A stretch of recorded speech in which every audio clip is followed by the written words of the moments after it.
Bonjour à tous et bienvenue dans ce nouvel entretien. Alors pour rappel, comme vous avez pu le voir en introduction, en plus de notre chaîne YouTube, on a une application où vous pouvez retrouver tous nos documentaires. Donc pour vous abonner, le lien est dans la description de cette vidéo. Alors aujourd'hui, j'ai l'honneur d'être avec Monsieur Arnaud Gouillon. Monsieur Arnaud Gouillon, bonjour. Bonjour, bonjour à vous et bonjour à tous vos auditeurs. Merci d'être avec nous et de nous accorder du temps. Alors je vais commencer par une petite présentation parce qu'il y a beaucoup de choses à dire pour ceux qui ne vous connaissent pas. Alors avant toute chose, vous êtes français. Vous avez créé l'association française Solidarité Kosovo en 2004, qui vous a valu une médaille de la Légion d'honneur serbe dans le domaine humanitaire. Un an plus tard, vous avez obtenu la nationalité serbe, puis vous avez gravi les échelons au sein du gouvernement serbe aussi en Serbie, en étant d'abord secrétaire d'État en charge de la diaspora au ministère des Affaires étrangères C'est puis ça. député à l'Assemblée nationale, pour enfin être nommé depuis mai 2024 directeur du bureau gouvernemental pour la diplomatie publique et culturelle, ce qui équivaut à un ministre délégué en France, c'est ça. C'est ça. C'est les équivalents. C'est parfois difficile de trouver les bons noms parce que c'est pas exactement les mêmes systèmes, mais Mais ça du coup, correspond. plutôt proche du Premier ministre. Voilà, c'est ça. En fait, je suis rattaché directement au Premier ministre. Donc en France, c'est ce qui s'appelle ministre délégué rattaché au Premier ministre. D'accord, donc vous avez un beau palmarès, et c'est pour ça que vous allez pouvoir nous éclairer aujourd'hui sur le sujet. Bon, Euh, c'était 20 ans de parcours résumé en quelques minutes, donc c'est oui, vrai que j'ai il y a vraiment entre 2004, le moment où je crée l'association, et 2024, le moment où je suis nommé au poste que j'ai aujourd'hui, il s'est passé quand même 20 ans. Alors c'est oui, environ. Et j'étais un petit peu en quelques jeune minutes. à mes débuts. Alors du coup, pour commencer, est-ce que vous pouvez nous expliquer, en tant que Français, comment vous en êtes arrivé là au sein du gouvernement serbe? Alors, commençons par les débuts. Déjà, bon, je suis né à Grenoble, en France, et en 1985. En 2004, alors que j'ai 19 ans, se déroulent en Serbie, au Kosovo et Metochi, des pogroms antichrétiens, anti-serbes, durant lesquels 34 églises et monastères sont brûlés, incendiés, dont certains qui datent du XIIIe siècle. 10 000 réfugiés serbes sont chassés de chez eux. Et on retrouve la violence en Europe au début du XXIe siècle, dans une indifférence générale. Et c'est ce qui m'avait choqué, c'est ce qui avait choqué également mon frère, mes amis, avec lesquels j'ai créé donc cette année-là l'association Solidarité Kosovo pour venir en aide aux chrétiens serbes du Kosovo, oppressés sur leur terre, puisque le Kosovo, c'est, pour expliquer à nos auditeurs, c'est une région du sud de la Serbie qui fait la taille d'à peu près deux départements français et qui est la région d'Europe avec la plus grande densité d'édifices religieux chrétiens. Malheureusement, suite à la guerre de 1999 et des pogroms de 2004, nombreuses basiliques, monastères, églises ont été détruits, vandalisés, les cimetières ont été ravagés, des villages complètement rasés. Les Serbes, les derniers chrétiens du Kosovo, qui étaient majoritaires il y a encore un peu plus d'un siècle au Kosovo-Metochi, représentent aujourd'hui 5% de la population. Et nous avions souhaité venir en aide à ces populations, à ces familles, à ces enfants, en leur offrant un Noël, en apportant des jouets, du matériel scolaire, des vêtements chauds de France cette année-là, pour aider les réfugiés. Nous étions allés à Kosovska Mitrovica cette première année, c'est au nord du Kosovo, c'est une poche de résistance serbe rattachée à la Serbie centrale. Et puis ensuite, d'année en année, nous avons développé l'association pour devenir l'une des plus importantes associations, non seulement au Kosovo, mais dans tous les Balkans. Nous avons plus de 12 000 donateurs français qui nous permettent de réaliser toutes nos actions, rénovation d'écoles, création de fermes, distribution de serres agricoles, organisation de vacances à la mer pour les enfants des enclaves qui vivent derrière des fils de fer barbelés toute l'année, pour leur permettre de voir ce que c'est que la liberté, pour leur permettre aussi de rencontrer d'autres enfants qui viennent d'autres villages afin qu'ils puissent se socialiser, puisque quand vous vivez dans une enclave chrétienne au Kosovo, vous n'avez malheureusement pas d'autre choix que de vivre comme dans une prison à ciel ouvert. C'est une sorte de village d'Astérix. Et au Kosovo, vous avez plein de petits villages d'Astérix, souvent entourés de fils de fer barbelés, duquel les gens, les Serbes, ne peuvent sortir sans risquer l'accrochage, sans risquer l'attaque. Et l'association Solidarité Kosovo leur apporte un soutien vital. Et grâce à notre action sur ces 20 dernières années, nous avons permis à des villages entiers de se maintenir alors qu'ils auraient été à coup sûr déplacés, faute de moyens, faute d'autosuffisance alimentaire. Et donc ça, c'est le principal résultat de notre aide et de nos 2 décennies d'engagement. Alors, Mhm. j'essaie de raccourcir pour comment j'en suis arrivé à être au gouvernement serbe. Déjà, j'ai déménagé en Serbie en 2012 pour développer justement les projets humanitaires, pour professionnaliser l'association, pour développer les complexes agricoles et tous les travaux importants que nous effectuons au quotidien dans tous les villages serbes du Kosovo. De fil en aiguille, notre travail a été connu et reconnu. Comme vous l'avez dit dans votre introduction, j'ai été décoré de la Légion d'honneur serbe, mais j'ai également obtenu la nationalité au mérite. Et ensuite, événement important, en 2020, le président de la République de Serbie, Aleksandar Vučić, m'a proposé de devenir secrétaire d'État en charge de la diaspora au sein du ministère des Affaires étrangères de Serbie pour pouvoir développer des projets similaires aux projets que j'avais réalisés au Kosovo en ce qui concerne la préservation de l'identité, de la culture, de la langue. Et donc, ça a été un gros défi, un gros pas en avant et c'est une offre que j'ai acceptée avec enthousiasme.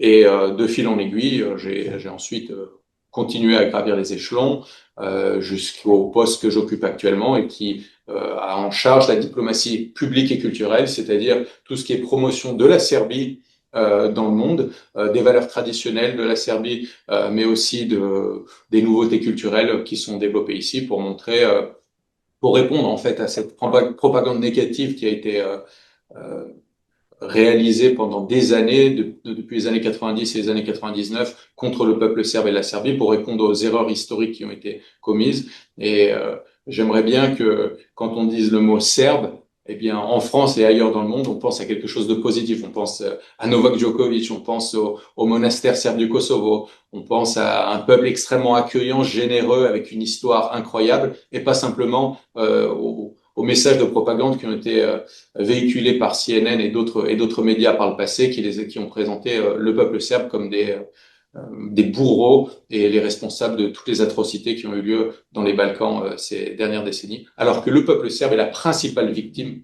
de ces atrocités. Mhm. Justement, vous parlez de la propagande qui a été faite notamment dans les médias. On peut aussi le voir en France ou en Occident de manière générale dans les écoles quand on nous récite, on nous apprend l'histoire de tout ce qui s'est passé en ex-Yougoslavie et par la suite. Voilà, enfin, selon vous, quel est le rôle justement des écoles en Occident et des médias dans cette histoire du peuple serbe? Vous savez, l'histoire du peuple serbe et l'histoire des Balkans est compliquée. Et je peux comprendre que pour un occidental qui ne s'est pas intéressé à ces questions, cela peut sembler qui sont les Serbes, les Croates, les Bosniaques, les Albanais, l'ex-Yougoslavie, l'éclatement de la Yougoslavie, qu'est-ce qui se passe en Bosnie-Herzégovine, etc. Mais le problème, c'est que dans les livres scolaires, mais aussi les médias, ils ont pris un parti pour les musulmans de Bosnie et ceux du Kosovo contre les chrétiens serbes, et systématiquement, ils mettent un filtre qui montre euh, que les Serbes n'ont jamais été victimes, mais ont toujours été coupables. Je, voilà, si on parle de Srebrenica, je pense que tout le monde sait de quoi il s'agit. Oui, ça a été un crime de guerre pendant la guerre de Bosnie. Tout le monde en a parlé. Et aujourd'hui, c'est même au niveau de l'ONU une date qui a été mise en place. C'est présent dans la plupart des livres scolaires dans toute l'Europe. Mhm. Les victimes étaient bosniaques. C'est quelque chose de mal et qui a été condamné par la Serbie elle-même, évidemment. Mais qui parle de ce qu'il s'est passé dans les villages chrétiens autour de Srebrenica, dans les villages serbes, durant 3 ans de guerre, durant lesquels 4000 femmes, enfants, hommes ont été assassinés, décapités par des moudjahidines. Nasser Oric, qui était le leader des troupes bosniaques, a effectué un crime de guerre terrible dans le village de Kravica en 1993, lorsqu'il est rentré le jour de Noël, alors que les paysans sortaient de la liturgie, et il a assassiné tout le monde, femmes, enfants inclus, et hommes désarmés. 4000 personnes, dont personne ne parle, alors que tout le monde parle des autres. Alors je crois que si on parle des victimes d'un côté, il faut parler des victimes de l'autre. Sinon, on ne fait pas de l'information, on ne fait pas de l'éducation, de l'instruction, on fait de la propagande. Et nous, on veut se battre contre cette propagande. On ne veut pas nier les réalités. On veut promouvoir la vérité pour que justice, enfin, soit faite. Oui, vous parlez des Serbes de Bosnie. On a fait un documentaire en mars dernier là-bas, à Banja Luka. On, on entend de plus en plus parler d'une possible indépendance des Serbes de Bosnie. Qu'est-ce que vous pensez, vous, de ça, depuis la condamnation de Milorad Dodik? Qu'est-ce que vous pensez de cette situation en Bosnie-Herzégovine? Pour expliquer simplement ce qui se passe en Bosnie-Herzégovine, il faut savoir qu'une guerre terrible a eu lieu entre trois peuples, trois confessions, entre les Bosniaques musulmans, les Croates catholiques et les Serbes orthodoxes, qui vivent depuis toujours en Bosnie-Herzégovine. Personne n'est venu, mais ils sont tous là. Ce sont des peuples autochtones qui, pour des raisons historiques, à travers le temps, se sont séparés et parlent tous une langue commune. Cette guerre a fait énormément de morts et elle a été arrêtée en 1995 grâce aux accords de Dayton. C'est un accord, un contrat international qui a été signé par différents pays occidentaux, euh, y compris et par la Serbie qui est garant de cet accord et qui a permis la paix. La chose importante dans cet accord et pourquoi la paix a pu avoir lieu, c'est que nous avons une partition dans les faits de la Bosnie-Herzégovine en deux entités, l'entité croato-musulmane et l'entité serbe, la République serbe de Bosnie, qui a ses propres ingérences. Et chaque entité a, bien sûr, il y a un État commun qui a ses prérogatives, mais chaque entité a des particularités culturelles, linguistiques, pour préserver justement ces peuples de toute oppression. Depuis plusieurs années, nous voyons une tendance de la part de Sarajevo, donc c'est-à-dire des Bosniaques qui sont devenus majoritaires au fil du temps par la démographie, de vouloir oppresser les deux autres peuples en leur enlevant leurs prérogatives. Et la République serbe de Bosnie est victime de cette tentative de centralisation, c'est-à-dire qu'on veut enlever les droits acquis et qui ont été obtenus grâce aux accords de Dayton qui ont permis la paix, en leur enlevant différentes prérogatives. Et c'est la raison pour laquelle le président de la République serbe de Bosnie, Milorad Dodik, s'est levé contre cette tendance dangereuse qui crée énormément d'instabilité, qui fait renaître les tensions en Bosnie.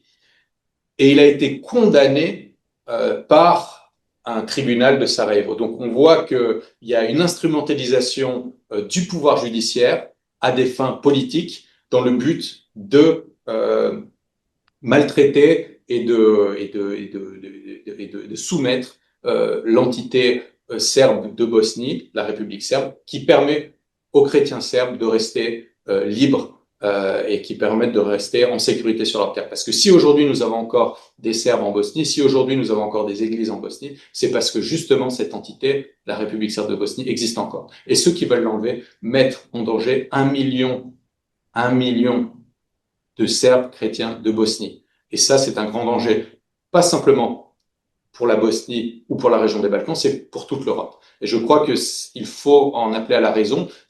C'est ce que fait la République de Serbie, et je parle aujourd'hui au nom du gouvernement serbe, c'est ce que fait le président de Serbie, Aleksandar Vučić, en demandant à ce que tout le monde en revienne à la raison, en rappelant le respect du droit international, en rappelant le respect des accords internationaux de Dayton, en respectant évidemment la souveraineté de la Bosnie-Herzégovine, mais en respectant l'intégrité de la République serbe de Bosnie. Et je crois que c'est la seule solution, puisqu'aujourd'hui, il y a toujours des personnes qui voudraient en avoir plus, qui espèrent en prenant des droits ou en oppressant un peuple que leur propre peuple serait plus heureux, mais je crois que ça ne fonctionne pas comme ça. Je crois qu'il est temps de coopérer et de vivre en paix, surtout dans les Balkans. Il y a eu suffisamment de guerres et c'est pour ça que Belgrade en appelle à la raison systématiquement et j'espère que nous serons entendus, pas simplement dans notre région, mais également en Europe. Et je vous remercie une nouvelle fois de me donner la parole. Ça me permet aussi de pouvoir expliciter notre position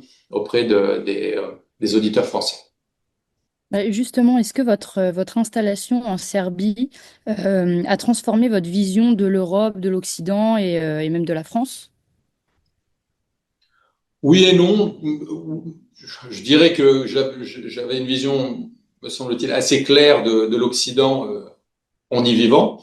En vivant en Serbie, en revanche, je me suis rendu compte que ce n'était pas contradictoire d'être euh, patriote, fier de son histoire, fier d'appartenir à son peuple, tout en étant extrêmement ouvert, tolérant. La Serbie, c'est un pays, si vous y venez, vous serez accueilli comme un roi. C'est vraiment des hôtes fantastiques.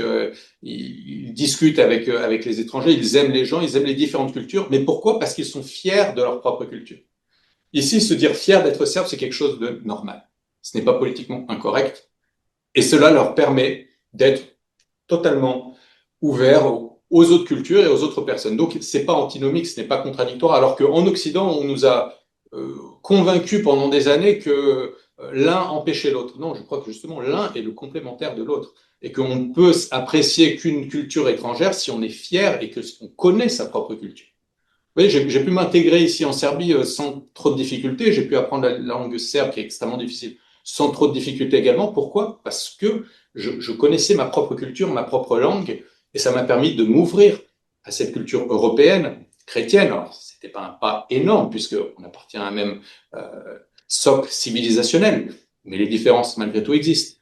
Donc, voilà, c'est cette vision-là qui a peut-être évolué, où en fait, ça devrait être un modèle pour d'autres pays où on peut être ouvert tout en étant patriote et fier de ses racines, de son histoire, et en voulant tout simplement la faire découvrir aux touristes et aux personnes qui souhaitent en apprendre un peu plus sur leur histoire. Vous nous avez aussi expliqué tout à l'heure votre volonté de vouloir changer la perception que les personnes en France, en Europe, ont des Serbes. Est-ce que justement vous avez pu observer un changement de la perception des Serbes et même des Serbes du Kosovo tant en France qu'en Europe? Et si oui, est-ce que vous pensez que ça peut être lié justement à vos actions?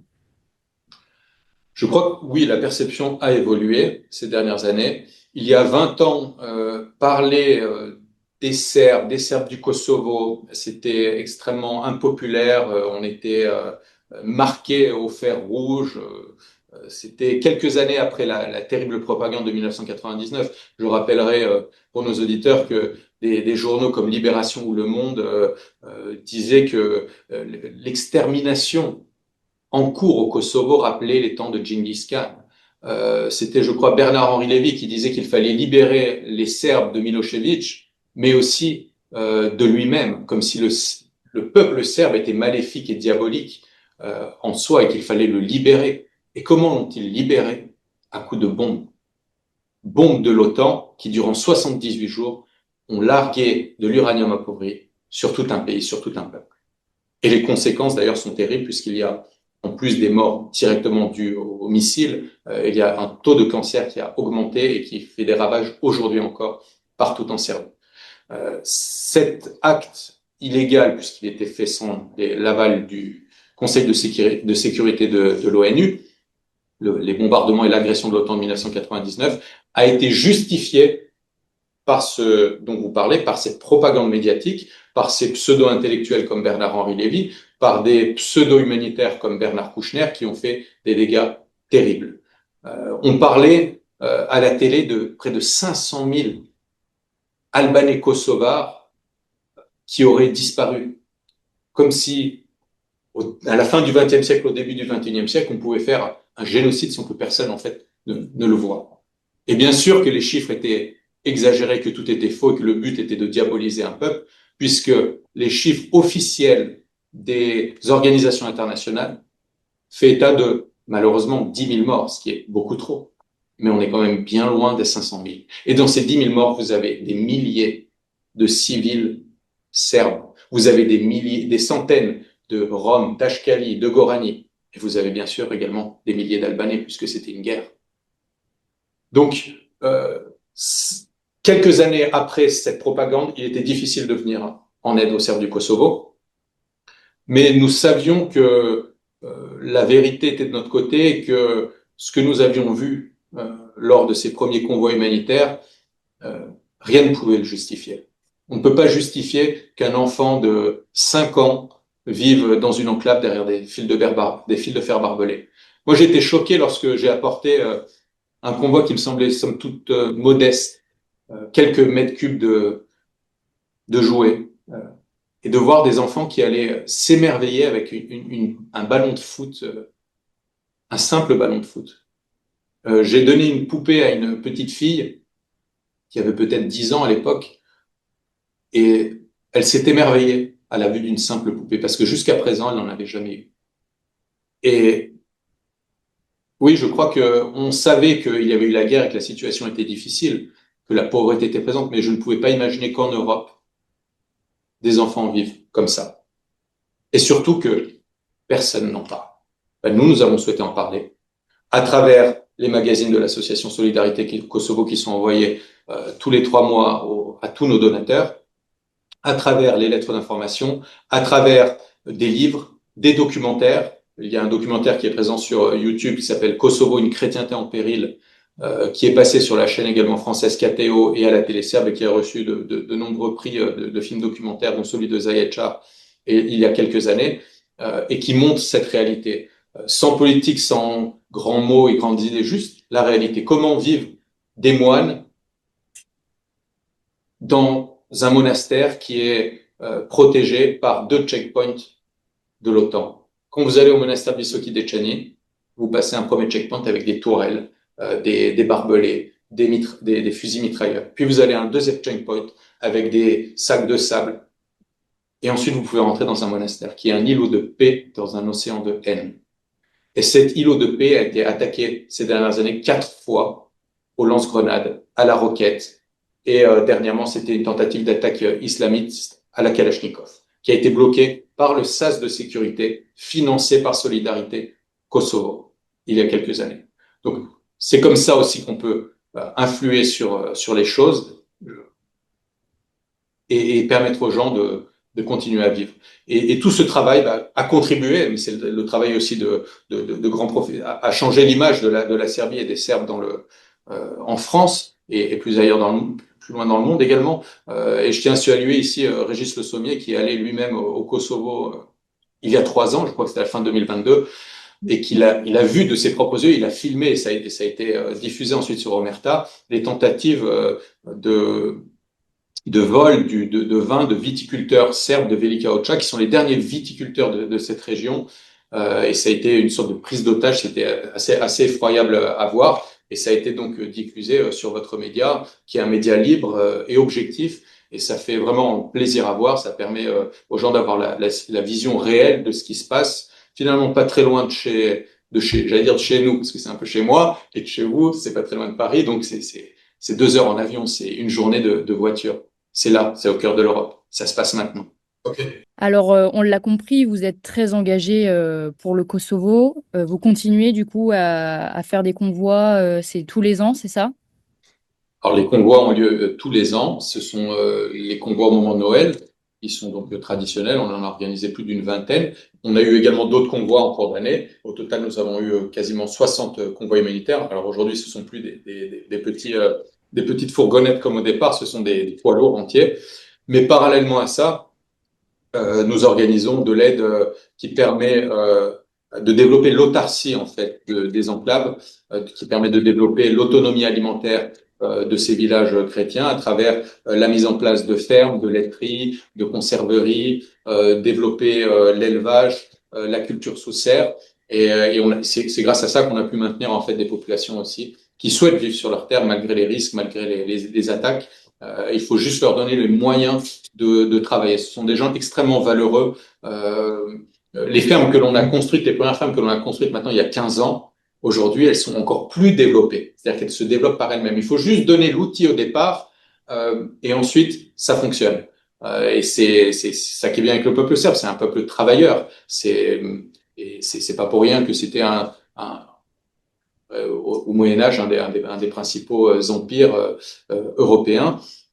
Et on développe également l'aide à l'enfance, puisque les enfants sont les premières victimes des traumatismes et de tout ce qui se passe. Ça a vraiment un impact fort. Je me souviens d'une petite de Pasiane, c'est un village de l'Est du Kosovo.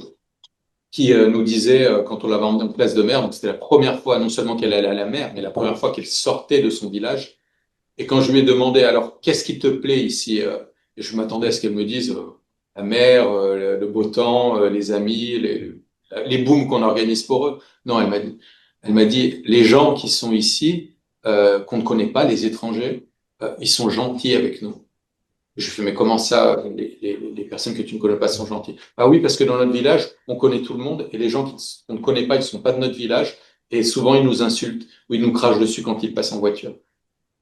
Alors, ça fait pas la une des médias, ça on n'en parle nulle part. Mais pour des milliers d'enfants serbes chrétiens du Kosovo, c'est ce qui se passe au quotidien, quand ils vont à l'école, quand ils reviennent de leur match de foot, quand ils vont à la liturgie, comme c'était le cas il y a 2 ans, les Stéphane et Miloš, âgés de 11 ans et 19 ans, qui ont été attaqués à l'arme automatique alors qu'ils rentraient de la liturgie de Noël et qu'ils ont été blessés par balle. Ça, c'est des choses dont il faut parler parce que c'est complètement inacceptable et malheureusement, c'est toléré. C'est toléré parce que personne n'en parle. Donc, il faut en parler et c'est aussi notre travail à travers euh, Solidarité Kosovo qui déploie ses actions humanitaires, mais qui déploie aussi des moyens d'information. Et c'est ce que je réalise aujourd'hui avec le gouvernement serbe, à travers mon bureau gouvernemental, à travers la mise en place d'expositions. Nous avons eu une exposition sur les monastères serbes du Kosovo à l'UNESCO à Paris au mois de novembre. Nous avons eu également des interviews, des reportages effectués pour des magazines italiens, américains, russes, et nous essayons de travailler à la mise en relation de toutes ces personnes qui veulent faire un travail objectif et honnête pour présenter une situation ignorée et inacceptable. Arrêtez-moi si je me trompe, mais vous avez été interdit de vous rendre au Kosovo, notamment pour exercer vos convois avec Solidarité Kosovo, mais de manière générale, vous n'avez plus le droit d'aller là-bas. Est-ce que vous pouvez nous expliquer un petit peu le contexte de cette décision? Oui, cette arrestation a eu lieu bien avant mon entrée au gouvernement. C'était en 2018. Je me rendais au Kosovo pour ouvrir une ferme avicole, donc avec des poules, avec différentes choses, pour développer justement cette autonomie alimentaire. L'évêque m'attendait, les caméras de télévision, c'était un gros événement, c'était un projet important qui avait coûté plus de 150 000 euros. Donc c'était vraiment quelque chose d'important pour la communauté locale. Et ce jour-là, en donnant les papiers d'identité au poste administratif, le garde frontière albanais m'a dit on va t'arrêter, tu vas aller en prison, t'es un criminel. Et ensuite, ils m'ont mis les menottes et ils m'ont envoyé dans une cellule complètement dévastée. Enfin, c'est ce qu'on peut voir dans les films quand ils veulent montrer à quoi ressemble une cage de prison dans un pays du tiers-monde. Et pendant plusieurs heures, j'ai été laissé ici. Et ensuite, des agents spéciaux de Pristina sont venus pour m'interroger et me menacer. Ils m'ont menacé de représailles, moi, ma famille, mes enfants. Donc c'était pas agréable. Pendant ce temps, en Serbie, toutes les chaînes de télévision prenaient ça en boucle. Donc ma femme et toute ma famille l'a appris par les médias, ce qui se passait. Moi, j'étais toujours emprisonné, donc ça les a vraiment marqués. Ils ont désossé complètement ma voiture et le motif invoqué officiellement pour vous dire à quel point la stupidité administrative de ce pseudo-État, c'est que c'est marqué Arnaud Bouillon, vous êtes interdit d'entrer au Kosovo parce que vous vous trouvez sur la liste des personnes dont l'entrée au Kosovo est interdite. Alors, j'ai engagé des avocats, j'ai mis tout en place pour essayer de pouvoir continuer à aller sur place pour développer les projets humanitaires, mais ça fait maintenant plus de 6 ans et rien n'a été fait, rien n'a changé. Ils m'envoient d'une cour à une autre et évidemment, c'est un imbroglio administratif et juridique. La décision était politique. Le but, c'était de bloquer l'aide humanitaire qui vient en aide, qui permet aux Serbes du Kosovo de survivre, de bloquer également notre voix dans les médias occidentaux en ce qui concerne la situation des Serbes du Kosovo, mais ils n'ont pas réussi. Ils n'ont pas réussi parce que je ne suis pas seul. Nous avons des dizaines de volontaires qui, toute l'année, vont au Kosovo. Nous avons des milliers de donateurs qui nous soutiennent. Oui, nous n'avons pas le soutien ni de la Commission européenne ni de l'USAID, mais nous avons le soutien de Français solidaires du peuple serbe qui n'ont pas oublié l'amitié franco-serbe et qui veulent aider des chrétiens d'Europe martyrisés sur leur sol en raison de leur identité, en raison de leur foi. Et c'est pour ça que notre action a continué. Elle a continué même à se développer malgré ces arrestations, malgré ces menaces. C'est pas sans risque, mais l'engagement pour la vérité, pour la justice, pour ces idées en vaut toujours la peine. Et nous continuerons à être auprès des Serbes du Kosovo parce que notre sacrifice est finalement bien maigre comparé au sacrifice de tout un peuple et pas simplement ces dernières années, mais ces dernières décennies, voire ces derniers siècles, puisqu'ils étaient avant l'emprise des Albanais, sous l'emprise des Ottomans, et ils sont toujours là, et ils gardent ce petit bout de terre européenne pour nous tous, parce que le problème du Kosovo, ce n'est pas qu'un problème de la Serbie, je crois que c'est un problème qui concerne toute l'Europe. Car pour la première fois depuis l'évangélisation de notre continent il y a 1500 ans, il existe la possibilité, le risque, qu'une partie de cette civilisation disparaisse à tout jamais, corps et biens. Ce serait un bouleversement civilisationnel qui devrait tous nous inquiéter. Et c'est la raison pour laquelle le gouvernement de Serbie fait tout pour aider son peuple à survivre, mais en faisant cela, il permet également aux valeurs réelles européennes, valeurs traditionnelles, de se maintenir sur ce bout de notre continent. Il vous arrive parfois encore de revenir en France. Quand vous revenez, quelle est votre perception du peuple serbe vu par les Français? Comment voit-il la Serbie? Et est-ce que les Serbes de France, selon vous, sont assez reconnus en France ou est-ce que, encore une fois, ils restent entre eux et ils ne sont pas assez considérés? Je crois que les Serbes de France sont une communauté vraiment exemplaire. Ce sont des citoyens exemplaires. Ils aiment la France, ils aiment les Français.